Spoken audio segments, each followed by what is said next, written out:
Oh, this guy's an idiot. This guy's. Oh. You can do it, man. Come on. Oh, he got him. Woo! No, Oh, he's no, dead. come on. Come on. Oh, he's oh. Yeah, this guy's no, why would you dead, stand dude. up? Oh my. Oh, if I What a swear, if he had a dumbass. pistol, I would be so pissed at him.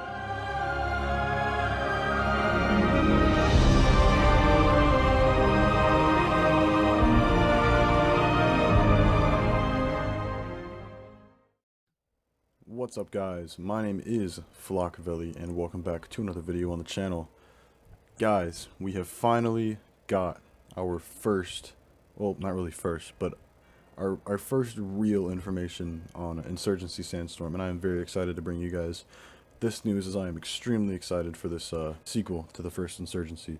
So like I said, today we're actually going to be discussing the new information that was just dropped on Insurgency Sandstorm.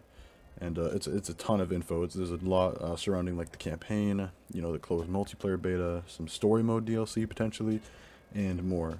And I'm actually going to be citing an article from VG247.com, or otherwise known as Video Games 24/7, and there will be a link to that article in the description below. So let's get right into it. So VG247 actually had a chance to sit down and discuss the game with producer Jeremy Falcon-Prez and creative director Andrew Spearin from New World Interactive. And as many of you guys may know, if you follow the game, Insurgency was actually started as a Half-Life 2 mod on the Source engine back in, I think, 06? Or, yeah, I'm pretty sure it was 06.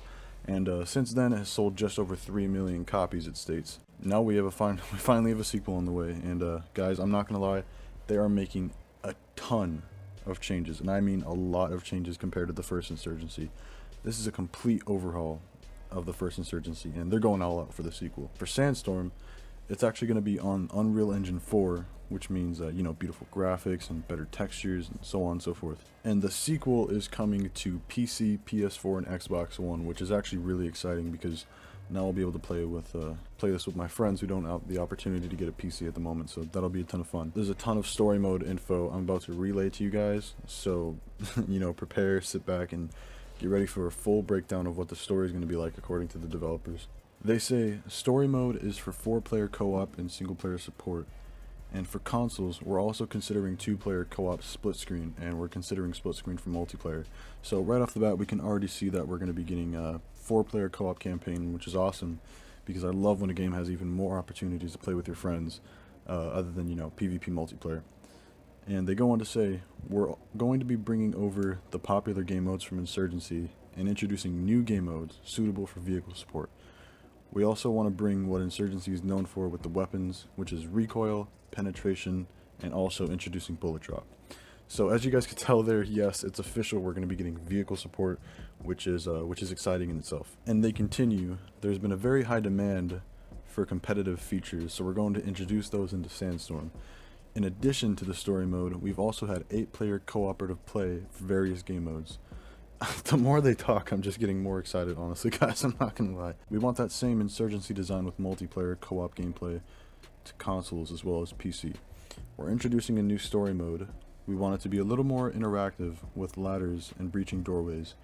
There'll also be a team communication system too, where you can call in drone strikes and smoke screen support. So what I'm really pulling from this is I'm getting the vibe that they're not joking about consoles. It's not going to be some stupid PC port. Like they're really pushing console support, which I like, and I don't like at the same time because I really want them to focus on what makes that game so great on PC. And I like what they said about we're introducing some more interactive stuff, like with ladders and breaching doorways. I'm getting a very Rainbow Six type of vibe, which I'm full on board for. Okay, so now we're gonna jump right into official story mode information dropped by the developers and producers themselves.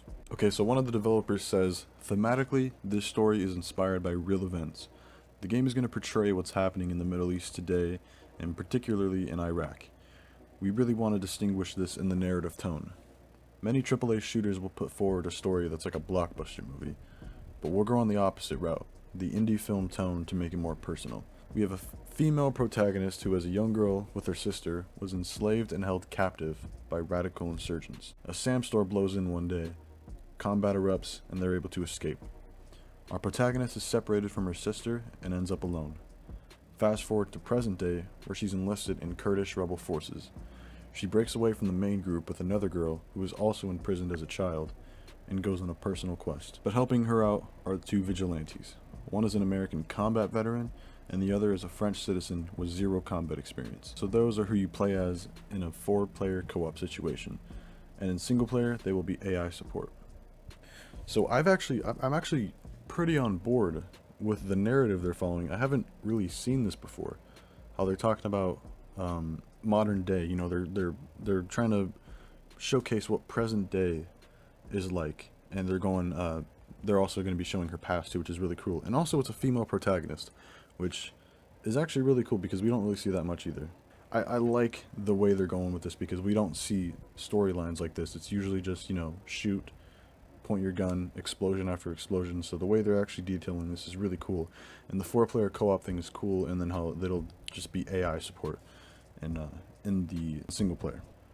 We're just drawing from reality and being inspired by real events. They set off on essentially a road trip dealing with other armed forces and Iraqi citizens. We want bonding and character development over conflict. And they also go on to say that there may be more campaign story DLC, because they say it's not going to be a full-fleshed, you know, 15-hour story that these recent games have been coming out with. They say it's going to be more like 5 hours. We're keeping it small and a short adventure. So then if it becomes successful, we can add more content, or we can add more story content, I'm sorry, depending on time constraints and demand and budget and all those things. And I'm actually going to be showcasing some of the concept art, or rather some actual in-game images up on screen right now that they link to right here. There should be 3. And I'm not going to lie, this game on Unreal Engine 4 looks phenomenal. It looks beautiful, and the lighting just looks awesome. And then they also show this really cinematic view over what look to be sand dunes and the desert, which is really cool. And then the picture right here, which is my favorite image, shows what looks to be sort of like a deserted like canyon area with smoke going up in the background and what looks like to be an explosion, and it just looks beautiful, just amazing. And then the final picture we have here just looks like absolute hell. They're on a road and there's just fire and explosions going off, and it just that just looks like a crazy picture. And my apologies, this is actually the last picture right here. It is, I think, what looks to be the protagonist looking at, looks like a desolate or deserted town with some sandbags and just a broken street and some craters and stuff like that. And they also talk about actually making a switch to Unreal Engine 4, and they go on to say, we're able to make larger environments, introduce game modes that make use of those larger environments. We're still going to maintain a focus on close quarters combat. With Unreal Engine 4, we can really reach our potential. With Source, a lot of people criticize the graphics, and yeah, I was honestly one of those people at one point.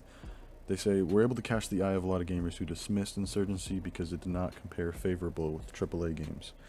They also say expect 10 maps at launch with more free content incoming, which is awesome. I really like that. The word free seems to, you know, attract a lot of attention, and 10 maps sounds about right for, you know, a first-person shooter like that. They also say 10 is usually our goal. We certainly like to continue with free content updates, but that gets determined post-launch. We understand that the reason Insurgency sold 3 million copies was because we kept updating it with new content as well as workshop support and that sort of thing. So that'll be interesting to see how that works out for console, because obviously they don't have workshop and that sort of thing. So hopefully everyone will get the same free maps at the same time when they come out. That would be really cool. I don't like the whole exclusivity thing. Hopefully one console or platform doesn't have exclusivity. And they end on a final note with, we're looking at doing a closed alpha on PC by the end of this year, and then next year releasing the full game, which is a great way to end it, because I am definitely going to try and get myself into that closed alpha if I'm able to, as soon as I upgrade my PC a little bit more. But yeah, guys, I mean, that's pretty much it. There's a ton of information that I was not expecting at all to be dropped, but they literally just dropped an entire interview with them. That's going to be it for the video, guys. I hope you guys did enjoy. If you did, leave a thumbs up. Really helps me out a lot. Gives me feedback. Subscribe if you already haven't. Make sure to turn notifications on for when I upload, because I obviously don't upload that often as much as I'd like to. And yeah, see you guys in the next video. Peace out.